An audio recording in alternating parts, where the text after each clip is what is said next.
বাড়িতে এক ফোঁটা তেল নেই, কি দিয়ে রান্না করবো জল দিয়ে? আজকে রাতটা কিছু একটা করে ম্যানেজ করতে হবে। একটা কাজ করে দিদি বাড়ি যাই, গিয়ে দেখি। ওদি, দিদি। কি হয়েছে বলো? আসলে আমার বলতে লজ্জা করছে, আমার না সেই ইয়েটা শেষ হয়ে গেছে।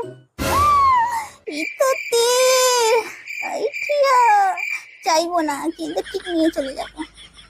কি বললে তুমি? তোমার কি শেষ হয়ে গেছে? আমি কিন্তু কিছু দিতে পারবো না বলে দিলাম। তুমি যখন তখন এটা ওটা চাইবে, আমি কিচ্ছু দিতে পারবো না। আরে ওটা তেল তেল, জল না, জল না। এ বাবা তেল খেয়ে নিয়েছে, যা।